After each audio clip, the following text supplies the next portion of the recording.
Pujian kita mendahului kemenangan kita. Ganti semua perkataan-perkataan negatif dengan pujian. Kalau saudara ingat kisah Josafat di dalam 2 Tawari 20. Pada waktu itu dia menghadapi musuh laskar yang sangat besar. Bukan hanya satu bagian musuh, tapi 3 bagian. Orang-orang Bani Amon, Bani Moab, dan orang-orang dari pegunungan Seir bersatu melawan bangsa Israel. Yang dari segi jumlah, dari segi logika, tidak mungkin menang. Dan saudara pun mungkin menghadapi persoalan seperti itu. Saudara lihat sumber daya saudara, ya, dan situasi yang saudara hadapi, tidak ada jalan keluar. Tetapi Josafat dan bangsa Israel tahu apa yang harus mereka perbuat. Mereka berdoa. Dan pada waktu berdoa, Tuhan mengirim nabinya. Dan disitulah ada perkataan, percayalah kepada Tuhan, percayalah kepada nabi-nabinya. Amin. Tuhan selalu memberi jalan keluar. Nah, apa yang menjadi respon kita, itulah yang penting. Bangsa Israel merespon dengan benar. Setelah mereka mendengarkan firman daripada Nabi Tuhan, apa yang mereka lakukan? Ayat 18, 19, 20, 21, 22, dalam 2 Tawari 20 menjelaskan. Mereka maju dan bersorak-sorai dengan suara nyaring. Menyanyikan nyanyian pujian. Begitulah Tuhan berkenan. Dan saudaraku, Tuhan sendiri yang turun menumpas Bani Amon, Bani Moab, dan orang-orang dari pegunungan Seir. Dikacaukan Tuhan. Sehingga mereka berkelahi satu dengan lain. Dan bangsa Israel menjarah mereka sampai 3 hari lamanya. Itulah kemenangan total. Total victory. Tidak ada satupun daripada bangsa Israel yang jatuh, yang mati. Sebaliknya tidak ada satupun daripada musuh yang luput. Saudara mau kemenangan demikian, buang perkataan negatif. Lebih banyak memuji Tuhan dalam doa saudara. Berkata kepada gunung saudara. Kita masuk kepada poin berikutnya. Penguasaan lidah untuk tidak mengucapkan kata-kata membalas dendam. Semua kita masih punya emosi. Semua kita masih punya perasaan. Tapi kita harus belajar tidak dikuasai oleh indera kita seperti yang dikatakan oleh Ibu Pendeta Victoria. Amin. Itulah saat yang paling tepat kita berdoa mohon kasih karunia Tuhan.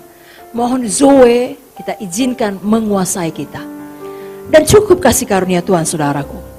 Teladan kita tentunya adalah Tuhan Yesus. Itu teladan yang terbaik. Saya bacakan Yesaya 53 ayat 7. Tuhan Yesus dianiaya.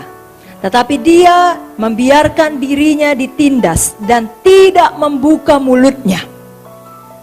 Seperti anak domba yang dibawa ke pembantaian, seperti induk domba yang keluh di depan orang-orang yang menggunting bulunya, ia tidak membuka mulutnya. 1 Petrus 2, 22-23. Ia tidak berbuat dosa dan tipu tidak ada dalam mulutnya. Ketika ia dicaci maki, ia tidak membalas dengan caci maki. Ketika ia menderita, ia tidak mengancam, tapi ia menyerahkannya kepada Dia yang menghakimi dengan adil. Percayakan kasus kita kepada Tuhan. Amin, saudara. Dan sebenarnya inilah yang dinamakan dengan kelemah lembutan, yakni you have strength under control. Ya, kita punya kekuatan di bawah penguasaan diri. Milikilah kelemah lembutan Yesus. Belajarlah kepada aku sebab aku rendah hati dan lemah lembut. Sarungkan pedangmu Petrus, apakah kau kira aku tidak bisa memanggil 1 legion malaikat untuk membawa aku keluar dari situasi ini? Jangankan 1 legion malaikat, dirinya sendiri pun sanggup melakukannya. Tuhan Yesus punya kuasa, Dia maha kuasa, tapi Dia tidak melepaskan dirinya pada waktu Ia ditangkap, karena Dia tahu itu harus Dia lalui. Kita pun tahu ada bentukan yang harus kita lalui. Amin, saudaraku. Amsal 24 ayat 29. Janganlah berkata, sebagaimana ia memperlakukan aku, demikian kuperlakukan dia. Aku membalas orang menurut perbuatannya. Jangan.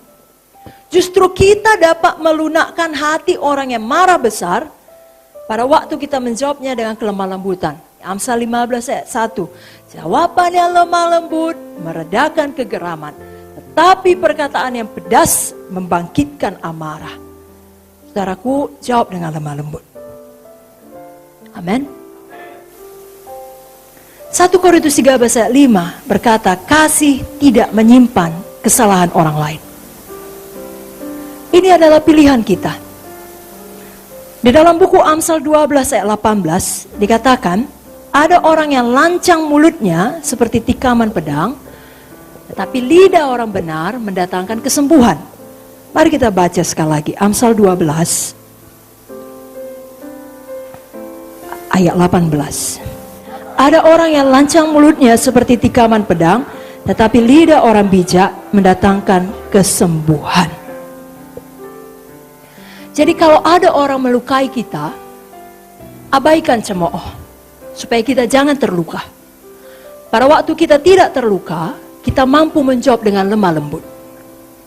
Kita mampu untuk mendatangkan kesembuhan. Jangan pilih menjadi orang yang lancang mulut. Jangan pilih menjadi orang yang mulutnya seperti tikaman pedang. Sakit orang lain dibuatnya. Tapi mulai malam ini, biar pewahyuan turun, kita mengerti bahwasanya hati Tuhan adalah menyembuhkan orang. Sama seperti Dia telah menyembuhkan kita, Dia mau memakai kita untuk menyembuhkan orang lain. Dan orang bertobat bukan karena dilukai. Orang bertobat karena diberitakan firman. Dan Roh Kudus yang mewahyukan itu sebagai kebenaran. Sehingga dia mau berubah.